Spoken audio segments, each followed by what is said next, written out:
and then I will admit and kick it off for you guys. Awesome. Got to be on our best behavior now. It's being recorded. Yes, exactly.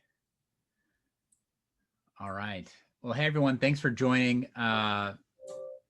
We're going to I'm going to introduce just real briefly our speakers today. So this is the Startup Law Series presented by Hush Blackwell, and so the first week of each month, um, we've had the Hush Blackwell team and the Hush Blackwell Cortex team to share different legal considerations that you should be taking into account as you're launching a company. And today we're excited to have both Ernesto Segura, I don't know if I pronounced it right, and Rachel Segura. Taylor. Yeah. Okay, there we go. Thank you. And they're going to talk to you a little bit about corporate real estate for startups and going over the key issues and fundamentals and leasing, et cetera. But I'm going to turn it over to them. Thank you both for being here and sharing your insights with our community. And yeah, the floor is yours, and take it away. Great. Thank you so much. And thanks for those who are here. Well, I'm sure we'll have some folks trickle in as we go here, but as was just covered, my name's Ernesto Segura. I'm a partner at Hush Blackwell in the real estate group. Most of my practice is focused on representing developers and landlords on large scale commercial products. But I also do a lot of work with tenants. And so have spent many years working on sort of both sides of the leasing dynamic. And have been a member of Hush's Cortex team since the outset.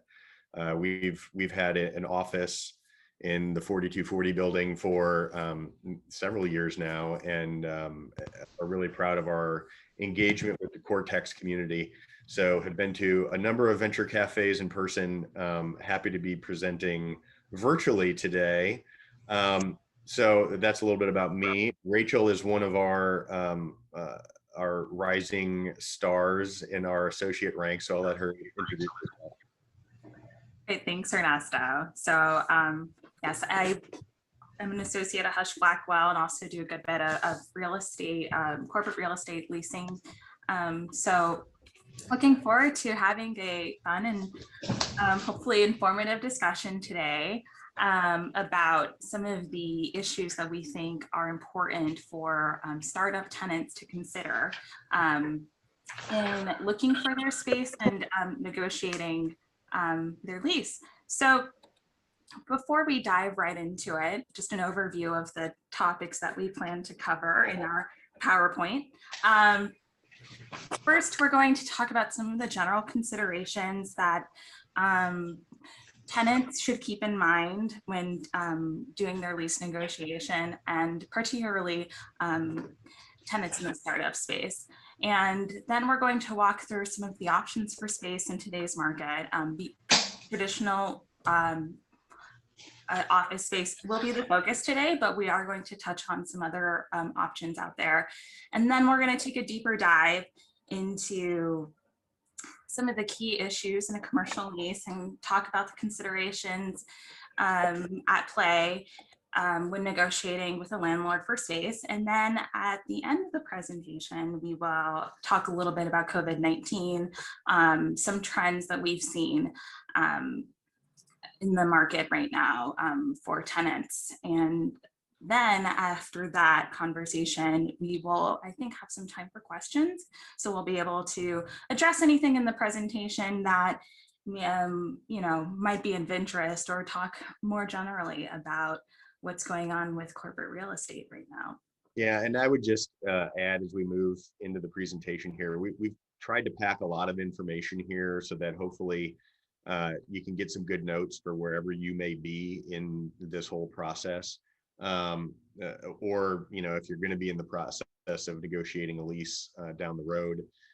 So we're going to try to move quickly through the slides. Obviously, jump in if something catches your eye, or you've got a question or need some clarification as we go here. But as Rachel said, the best part of these types of presentations is the back and forth in the Q&A. So we'll try to move through the slides pretty rapidly, cover some key concepts, and then hopefully have a good discussion at the end about some issues, questions you may have, or issues you may be facing now that you want to bounce off of us. So with that, Rachel, we can probably start.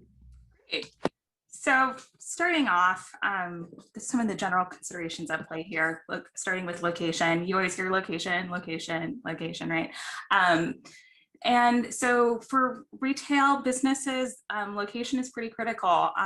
Obviously, that's where your customers are going to access the space, and you want them to have as easy of a time getting to your space. So it's important to understand the traffic patterns. If you are in a shopping center or like a little strip area, understanding who your neighbors are and having flexibility. If your business needs change, you're looking to use the space in a different way, or if the traffic patterns change, being able to understand that and have a lease document that considers that, so that you're able to pivot and adjust as needed as over the course of your lease, circumstances change. And a great example, I think, of that most people are familiar with is, in this COVID-19 pandemic, for example, we've seen a lot of retail tenants really lean in on utilizing curbside services or drive-up services and getting creative so that they could still remain in business and utilize that location, although they may have to be closed and deal with COVID protocols and things like that.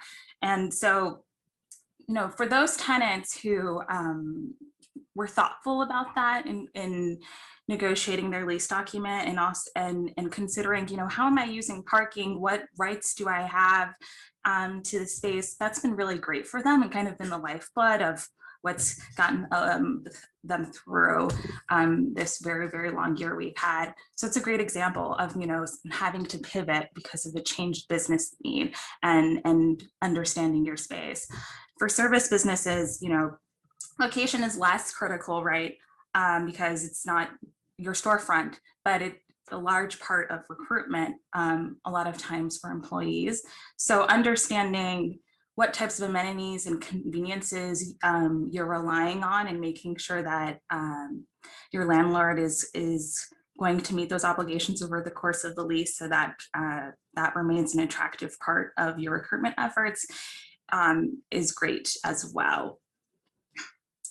Then continuing, probably the biggest thing is minimizing costs. Unless you're a real estate developer, real estate is not driving your revenue, it's overhead. And so understanding and trying to avoid any hidden costs and anticipating over the course of the lease,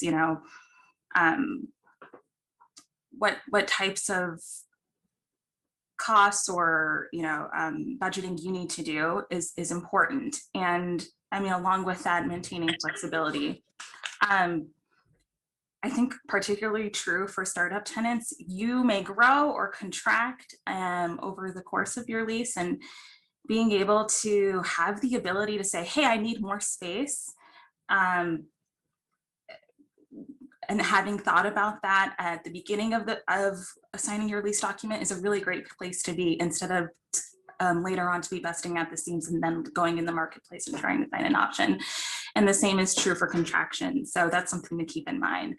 And then another important concept is leverage in your lease negotiation.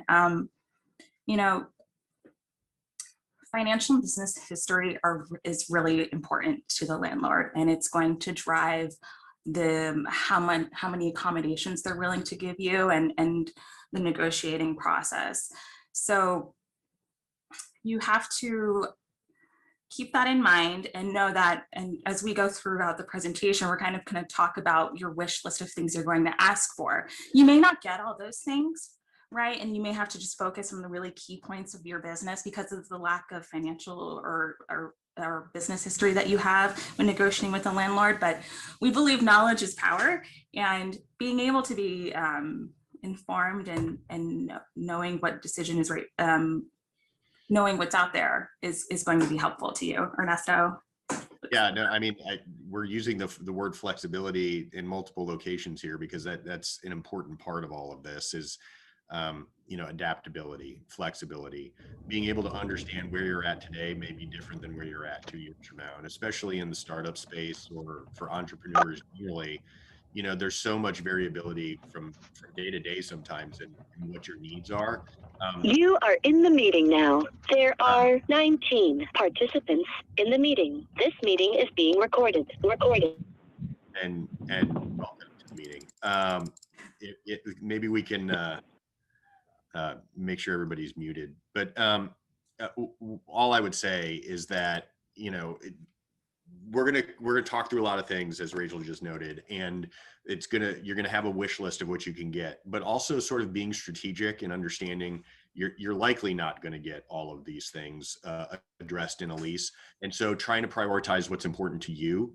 And part of that is surrounding yourself with a team, right? We're going to talk about finding a broker, somebody who knows the market. Those sorts of things become very important, and making sure that they understand your needs and how those needs evolve. And so we'll keep moving through the slides here, but you're going to see that becomes a theme in all of this is, we're going to cover a lot of different topics that you can look to in leases.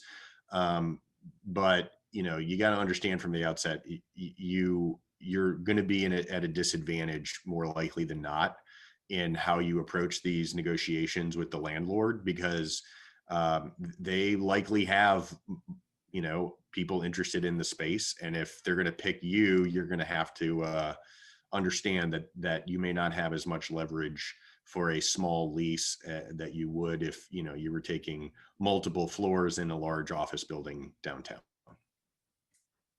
Exactly. Speaking of large office buildings downtown, why don't we start talking through the different types of property we're going to consider here?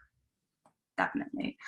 So, I mean, again, as noted on the slide, so you what may have to give the landlord a personal guarantee or a security deposit. We'll talk about that more later as part of that position. And then another important thing to consider is timing. When do you need this space? How long do you think you'll need it, et cetera? Again, that will come up later on in our presentation.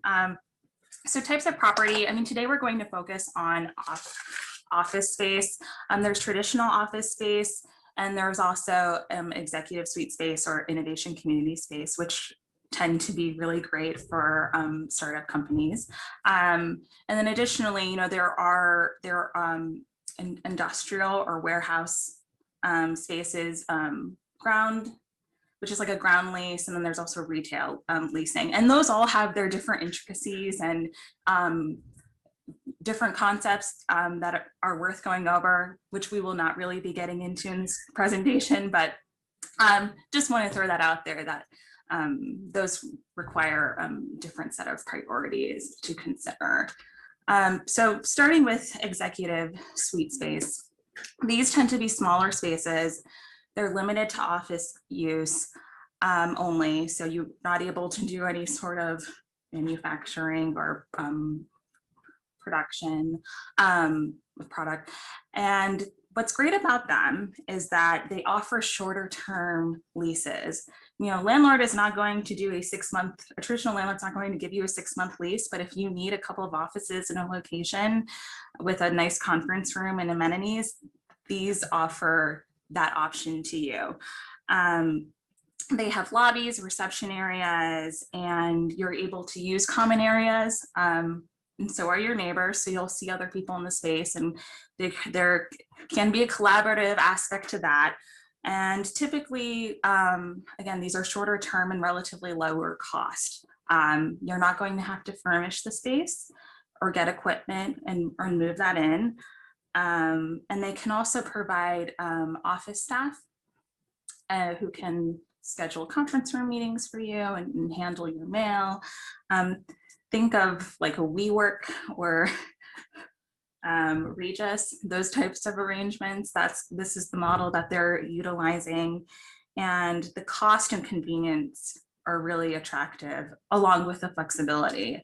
That being said, there's not a lot of negotiation there. You kind of sign whatever documents they give you to sign, and we that since they're one-sided, because you're not going to really be able to negotiate much with them, but that's the trade-off that you get for having that flexibility.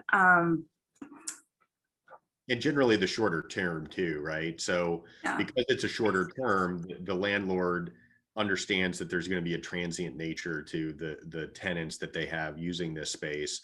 And so they're basically going to say, you sign our form, but we'll let you go after a certain period of time, which, you know, if you're looking as we start to sort of go through this and start talking about more traditional office space, right? Those are typically longer term leases. You're looking at 5 years, maybe 10 years. I think that's a very different consideration depending on where you are in your business life cycle, right? If you are stabilized and making money, maybe a 5-year lease makes sense. But if you are truly in the startup phase where you just need a place to sit and come up and maybe have some conference meetings and different things like that, you know, this sort of executive suite space becomes a lot more attractive because it gives you all of the amenities with, you know, a relatively low cost, but then also the flexibility to move if you do stabilize, if you do outgrow that space, to go find a longer term lease somewhere without having, you know, the sort of issues that we're going to talk about later, where you're locked in for 5 or 10 years. And it's a contract that if you want to terminate your lease, you're still on the hook for all of that rent for 10 years. And you're either going to have to find somebody to sublease it and take over that obligation, or you're going to have to negotiate a payout with that landlord. And you don't have that same risk here. And so again, you know, it's knowing where you are and what your needs are so that you can go out and find the space that's right for you. Exactly. And again, one of the negatives about this space, not sure if I mentioned already, is there's no control over the layout or design. You can't bring your own furniture. Generally, you're not going to be able to place anything up, have signage, those sorts of things. And parking may be limited, and you might have a tough time sharing that with other tenants. And then if there is an issue in your space, you are kind of really dependent on the landlord fixing the issue without really some of the protections that you may have in a traditional office lease that would help you there. And then another consideration is that you are sharing the space, so you may be in the same space as rivals, competitors, or maybe, you know, someone heats up their fish tacos in the microwave and it smells really bad, and now for the next 4 days.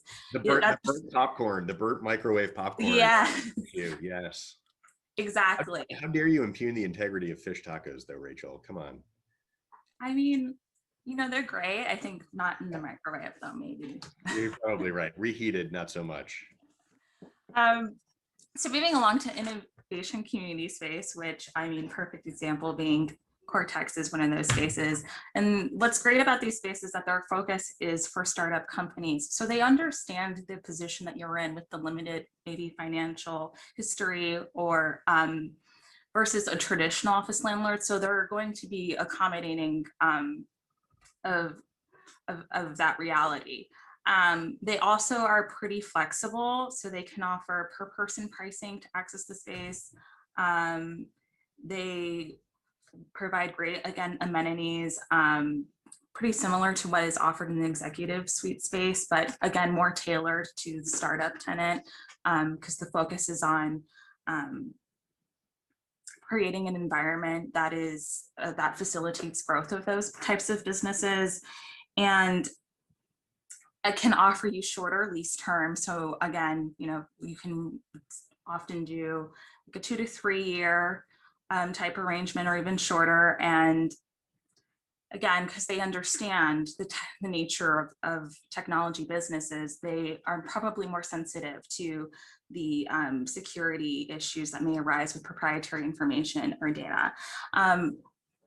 Again, here, kind of the flip side of that is you still have limited control over any specific alterations or design you may need in your space.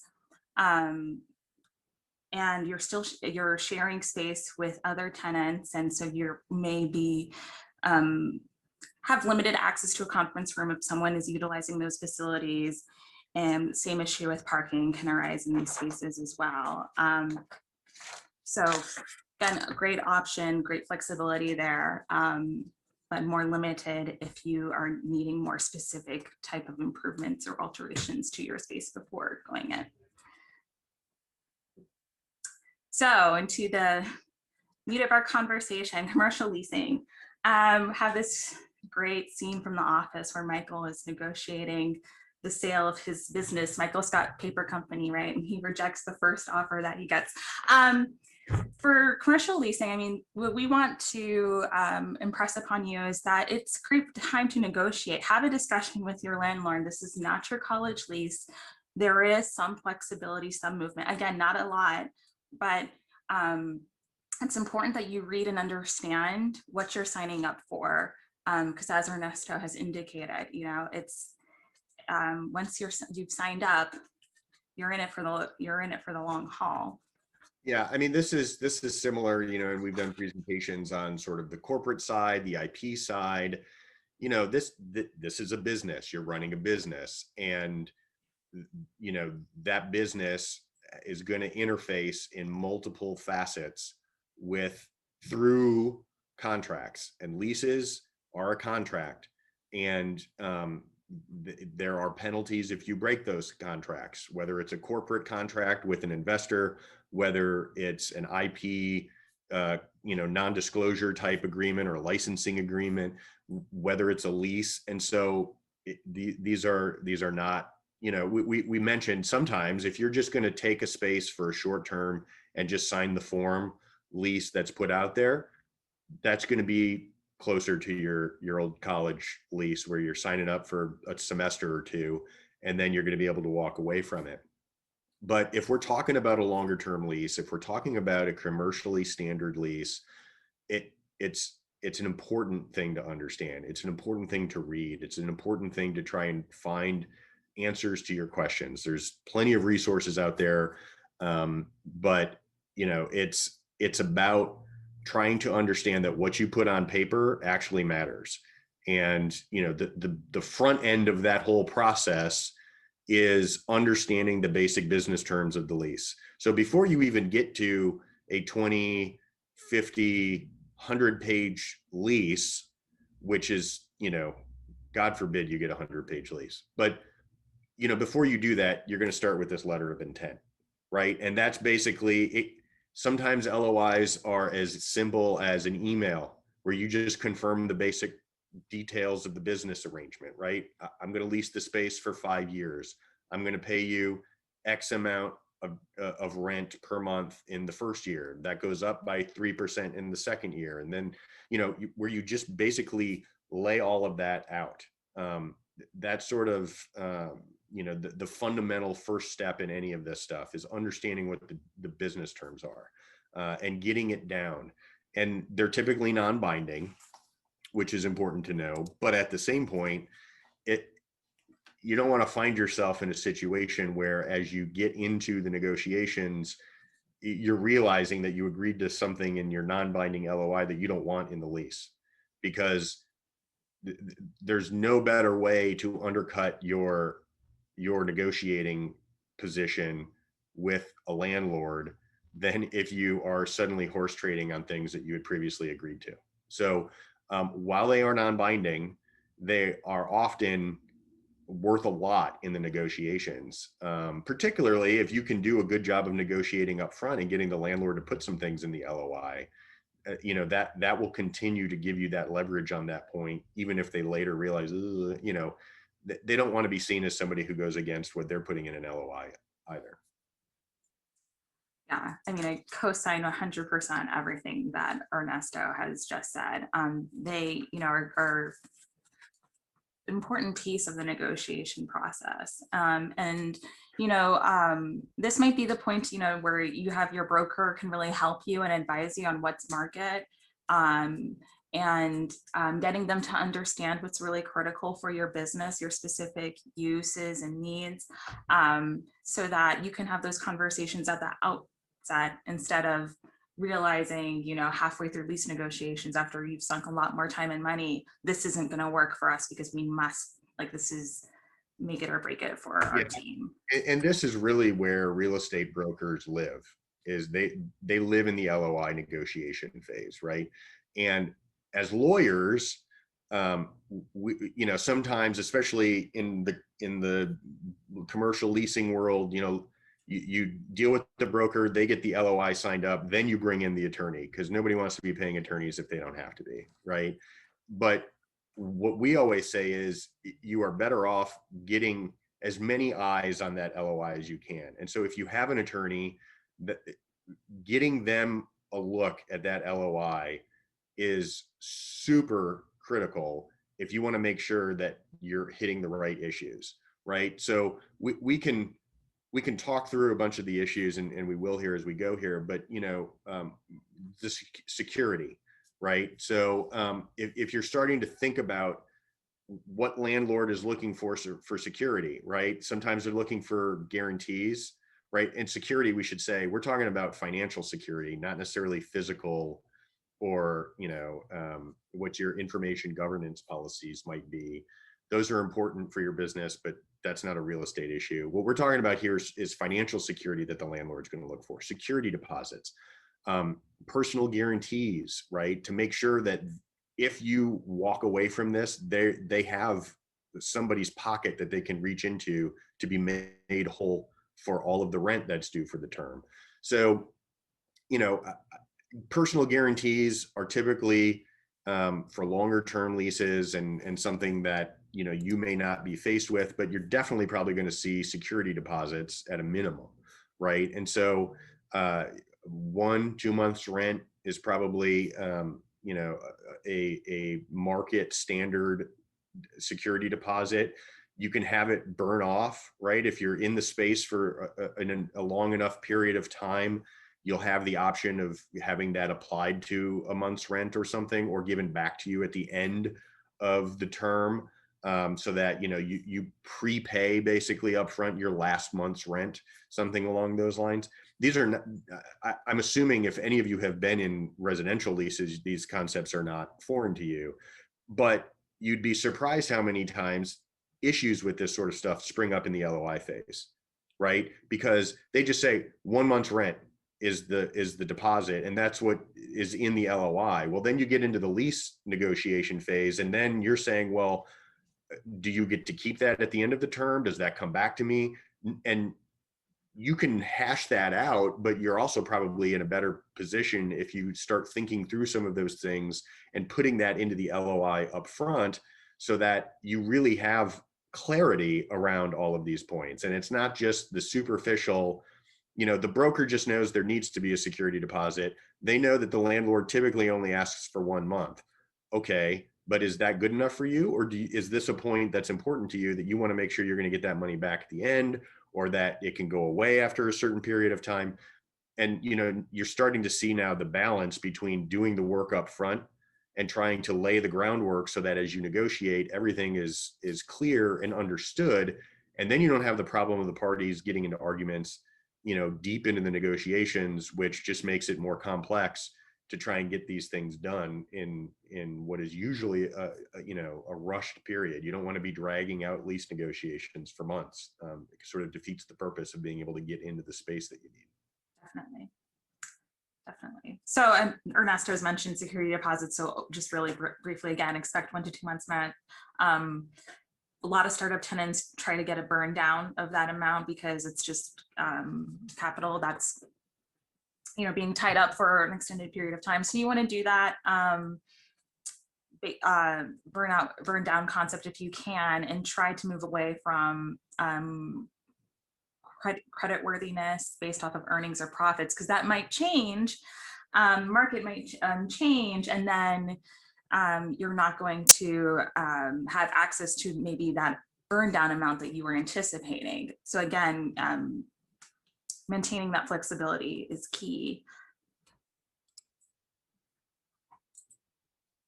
Nope. Yeah, James just added a note in the chat there about a high probability that you're going to have more than 1 month's rent. Yes, right? And that goes to sort of this understanding that a startup does not have the financial history typically that a stabilized business will. And so the landlord sees more risk in a startup. And so they're going to require more of a deposit, or they may require that personal guarantee. Again, this is where, go back to that leverage standpoint, right? If you don't have the financial history to show that you shouldn't have any problem paying the rent, then the landlord may want more money up front for exactly that reason. Yes. Let's move on. Let's move on here, as we're already half an hour in here. We've got some more slides. We got a list of these topics again that are going to come up in any lease negotiation. You want to think through these things ahead of time. If you can put detail around the provisions in the LOI, that's a great starting point, but you're going to want to make sure you try and at least think through some of these things. A key one on the left there, permitted use. You'd be surprised how often this becomes an issue with landlords. If you have any office spaces, is what Stanley's doing behind me, what you're seeing in the little slide photos here, right? It is computer, you're sitting there, you're typing, you've got filing, you're doing administrative things. If you have any sort of machining, if you have, anything sort of unique that would not typically be in an office, an office use only permitted use may be too narrow, and it may result in you being in breach of your lease. So you don't want to be in that situation, obviously. And so what you need to do is, as it says here, keep it as broad as possible, right? If office space, but you may want to have a 3D printer, and you don't want the landlord thinking that 3D printer is going to be manufacturing or something like that might be considered something other than office. Tell them up front, make sure it's included in the permitted use clause to say you can do these things. You got to make sure that whatever you're going to do in the space, the landlord is going to be okay with. And if you can get that pre-approval up front in the permitted use section, that's super important. Other unique uses, right? If you want a cafe, you want to be serving food, or you want to have vending machines, are often an issue, right? If you want a vending machine in your space, having pets at work, another thing that would sort of be a non-traditional use of the space that you want to make sure is not going to cause an issue with the landlord up front. Overnight parking. Sometimes you may get access to shared parking, but it may not be overnight parking. Are you going to be in violation of your lease if you don't have permission there to have the overnight parking? Privacy and security issues. Here we are talking about physical security, and I think we'll talk a little bit more about that in a few slides. Connectivity, how much power you may be drawing down, and whether or not they're going to start charging you additional money because your utility uses are higher than a normal office uses would be. If those special utility things, if you have to have a specialized HVAC unit, server rooms often have to have heating and cooling modifications, things like that. Rooftop antennas, anything you're doing in the exterior of the building, signage, all of that sort of stuff are issues that we want to talk about here. Storage space, if you're renting a small office, but you're going to have things you need to store off site or on site, but in a different room, you got to make sure your lease covers your use of other space in the building, and the landlord's going to be, looking at that and making sure that all of that gets negotiated up front. Other amenities, that you may need, that you think are going to be important as you grow your business. That's all part of what you're looking for in the space as well, obviously, right? So you may be looking at that executive suite space or that shared space because it has some of those amenities, so that you don't have to then negotiate with the landlord on what you can bring in and what you can do. So I'll just move past some examples. Security and data issues. Again, your intellectual property and proprietary information is probably one of your largest assets. It's important to think about what types of security protections you may need, whether that's monitoring, closed circuit television, security guards, whether you need to restrict access from the landlord or any landlord provided services such as housekeeping, third parties, negotiating for those types of protections in the event you do have sensitive information that requires you to have those areas highly restricted. So One example of that, Rachel, that I see a lot is medical records, right? So if you're in the healthcare field at all and you're going to have protected health information and you've got to keep that secure because of HIPAA regulations and all that sort of stuff, or if you're doing something in financial services and you've got other alphabet soup agencies worrying about what you're doing with individuals, financial records, you may need to have a negotiated space in your office that the landlord can't access, that you agree, right, that this is you can't go here without my permission because I have to have added security around these files. And it's not just the landlord, right? The biggest issue to think about with this are like janitorial services, which are typically third-party vendors who are contracted by the landlord to enter your space and clean it. It's a nice amenity to have, but it also introduces a third party that you don't have a contract with, that you have limited control over what they're doing in your space. So if you have proprietary information, whether it's for your business or it's for some other person that you're storing for your business purposes, you got to think about that sort of stuff. And you got to talk to the landlord, make sure the lease properly addresses what are the landlord's obligations in all of this, right? And this may be one that, depending on the nature of your business, is a particularly sensitive issue that you want to make sure you try and address. definitely. So moving on from that issue, just a brief note on base rent. I mean, this is again where a broker is going to be really helpful. They're going to know what's market and what's out there. We also have relationships with brokerage firms if we're able to connect our clients to and who have experience also with that type of business, who understand those specific business needs. And so it's important to understand the type of operating costs. So if you are going to be paying some of the required insurance or taxes or janitorial, sometimes landlords ask for tenants to do that directly themselves, versus sometimes instead the landlord will pay those costs and you will reimburse them. So understanding who pays what and when is critical, and controlling those costs and being able to ensure that they're actual, based off of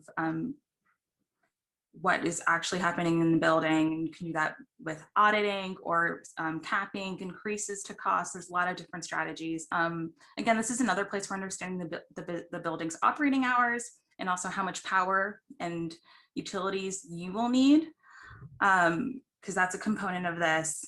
And then of course, if you are in a retail space, there may be percentage rent or additional rent that you'll have to pay to the landlord that you would not pay in an office lease.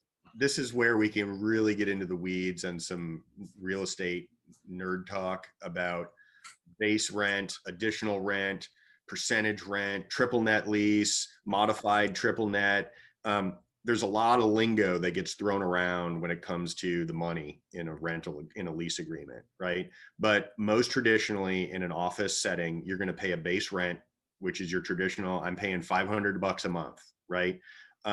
But then the landlord is going to tack on it. Sometimes it's called additional rent. Sometimes it's called CAM, common area maintenance charges. You're going to hear different words describing it, but basically it's you paying your fair share of the landlord's costs to run the whole building, right? And so to Rachel's point, that's where you got to understand what else is going on in the building, right? If you've got 2,500 square feet of a 100,000 square foot building, okay, you're going to have a small proportionate share because pro rata, you're a much smaller percentage than some of the bigger tenants.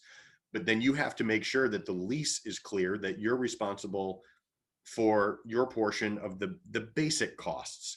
And if there are other costs that, that tenant happens to be somebody who uses a lot of power, and so they're passing through, or they do something that is inherently risky, right? Like if you're taking space in an industrial building and they're doing something with chemicals that doesn't matter to your building, but it requires higher insurance coverage for the landlord because they suddenly have to pay added premiums because your neighbor is, you know, building fireworks or something using the chemicals.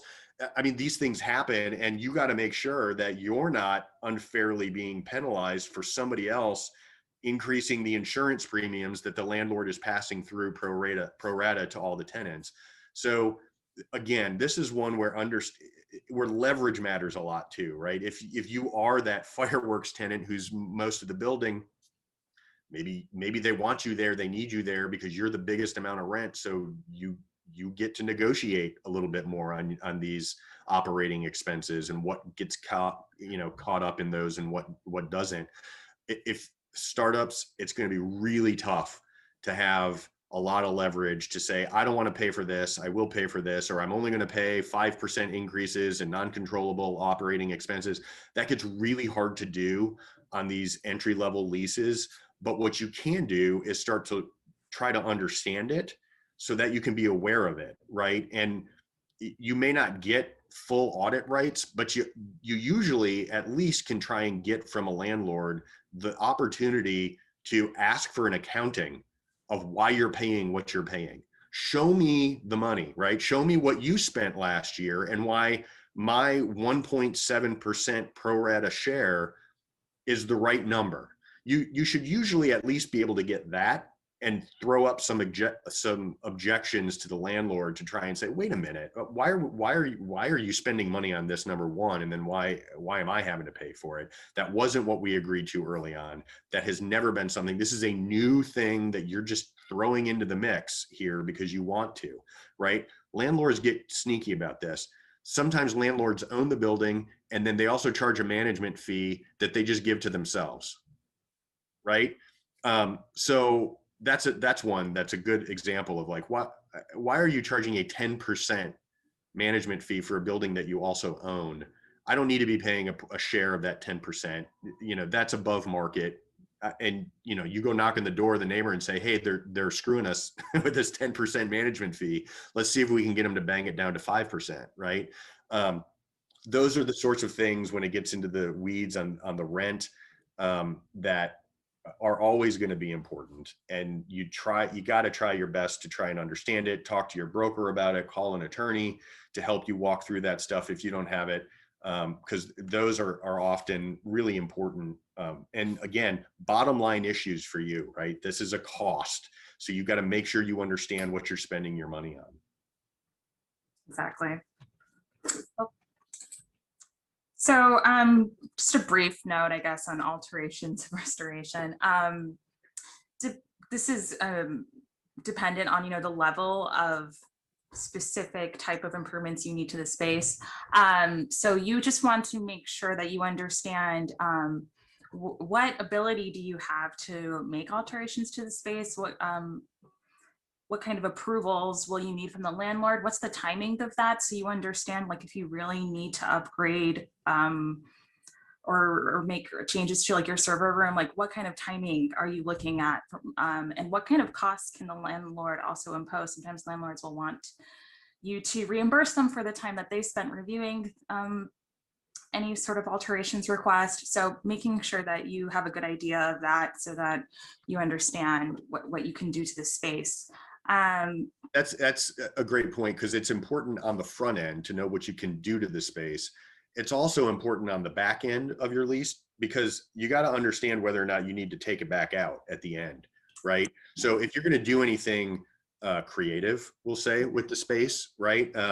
You need, number one, make sure you can do it in the first place, and then make sure you understand upfront whether or not the landlord's going to make you pull it out, right? And this isn't really a startup example, but the common example here is a safe for a bank tenant, right? So if a bank is taking space in an office on the first floor and they're going to have a little walk-up window and they're going to have a big safe that they want to put in, well, the landlord might need to use that space for something other than a bank after this bank leaves. So the landlord's going to put in that anything you install as an alteration has to be removed and the space has to be turned back over for office use only.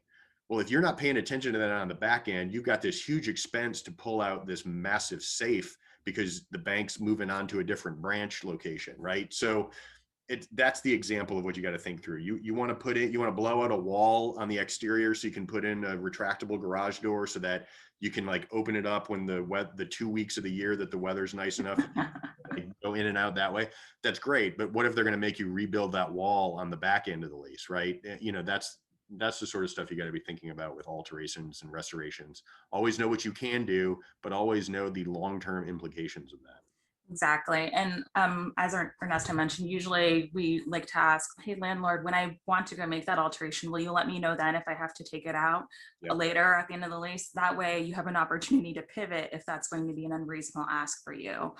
So that's a great approach. And usually you can get that. So moving on to assignment and leasing. I mean, this is honestly one of the most important, I think, pieces of a lease, especially for startup tenants. You want to be able to draft it as broadly as possible, and also make sure that you have the ability to merge, have an acquisition, consolidate your business, have people invest, and understand and have that flexibility without having to go to the landlord and say, hey, I'm looking to transfer some equity in my company to this other entity, and then you have to get the landlord's approval. Sometimes that can be very lengthy. Then you have to have attorney's fees because the landlord's going to want you to reimburse them for that. And so it's something that's important to understand, because you don't want your lease to be what's holding you up when you have that great opportunity. And let's make sure we understand. Assignment is when you take your interest in the lease and you give it to somebody else, right? And a subletting is when you take it and you find somebody else to be your subtenant. They pay you the rent that then you pay up to the landlord. Okay. Now the trick is, and what Rachel's talking about is, if you transfer that to you change the name of your company because you get a new investor, right? And so Rachel Taylor LLC becomes Rachel and Ernesto LLC, because suddenly we're going to become partners. We're going to form a new entity. We're going to be doing the same sort of thing, but now I'm bringing in some capital and we're going to do whatever. If you're not careful about how your assignment and subletting language is written in your lease, it may very well be that transfer of the, equitable ownership of the LLC that is the named tenant is treated as an assignment. That if you don't get the consent of the landlord, or if you don't pre-negotiate the fact that any corporate change to an affiliate is permitted without the landlord's consent, if you don't put that in there, it could mean that you're in breach of the lease, or the lease is automatically terminated, or that the new LLC does not have the same rights under that lease because the assignment didn't work. This is one that can really trip folks up. And it's important not only on the sideways move, the lateral move of the assignment, right? But it's also important on that subleasing structure and the subletting provisions, because that helps with the flexibility that we've been talking about here in if you need to leave the space. Let's say after a year, you sign up for a 5-year lease, 2 years in, you realize not for you, you're changing your direction, but you're still under contract. You still have the obligation to pay that rent to that landlord for that space for the next 3 years to fill out your 5-year term. And you may not have the money to pay them off to let you out of that obligation. So you go find somebody else that subleases the space from you, and you just serve as the intermediary, where you charge them the same rent, you pass it up to the landlord, so that you do that for 3 years so that you can then walk away from that lease and get out from under that. That's an important option for tenants to do, especially early in their business life cycles, to be thinking about, as Rachel said, that sort of lateral movement. Changing of entities needs to be permitted as broadly as it can be. Same thing with subleasing. So long as you're going to get what you need from them to be able to pass that up to the landlord, they ought to be able to let you do that. Yeah. We're running along here, so let's buzz through some other ones. Preferential rights. This would be, ideas where you get renewal options. If you sign up for a 5-year lease and you want another 5 years at the end of it, you have that. And oftentimes there, you're going to want to try to pre-negotiate what the rent would be for that second 5 years. There's some different ways that you can approach that, but if you think of that ahead of time, it's a good way to do it without obligating yourself to it. You just give yourself the option to renew. Same thing with an early termination. This is a good one, because it sort of gives you that exit strategy without having to find a subtenant, without having to find somebody you can assign the lease to take over your obligations.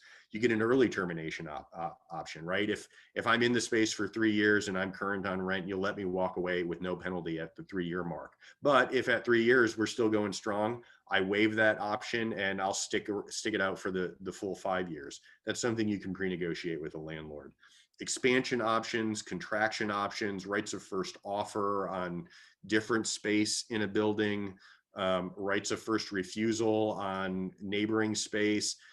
A lot of those are very dependent on where you fall on the leverage ladder with the landlord, especially with rights of first offer and first refusal. They often don't want tenants telling them what they can and can't do with other space in the building. But sometimes they like having somebody who says, I might want to expand into the space next to me if it ever becomes open. So, that's one where, depending on your needs and how sophisticated a lease negotiation you're entering into, may come up.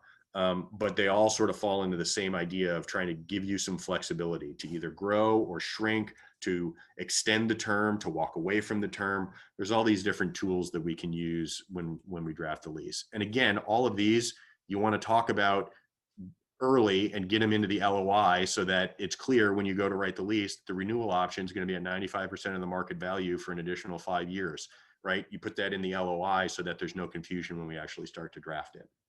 Yeah.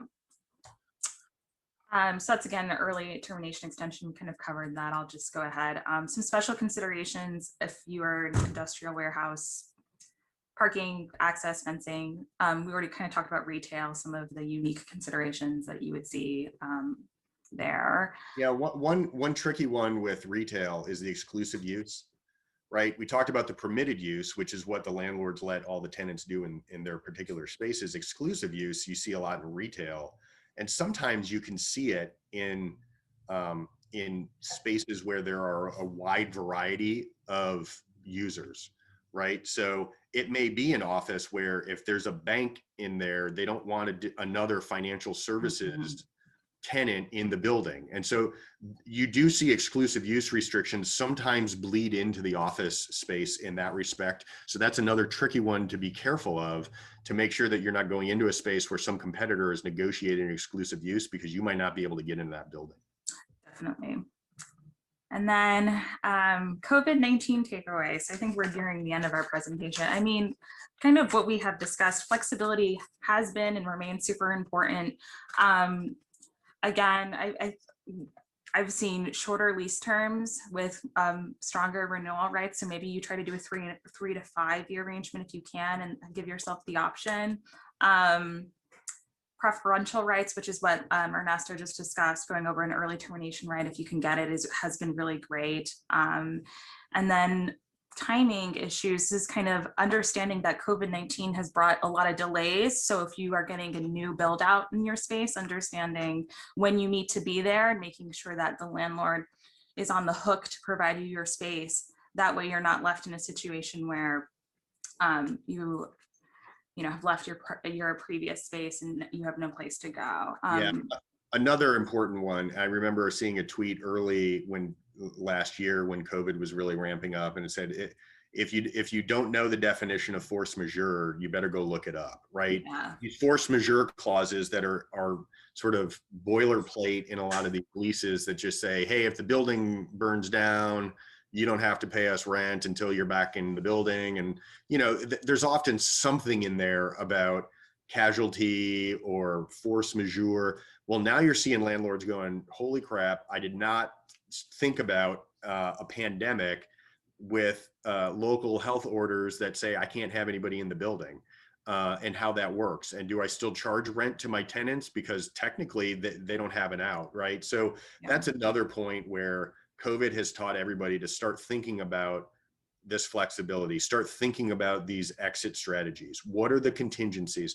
And lawyers get a bad rap for always thinking about the worst case scenario. And then we've seen the worst case scenario in the last year, right? Nobody's thinking about rent abatement. Nobody's thinking about how you navigate these things.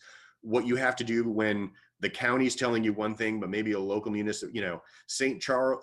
Louis County is saying here, this is what you have to do, but Richmond Heights is saying, no, you can do this. And the state's is being like, masks, who needs masks, right? And so you get this hodgepodge of who's in charge here.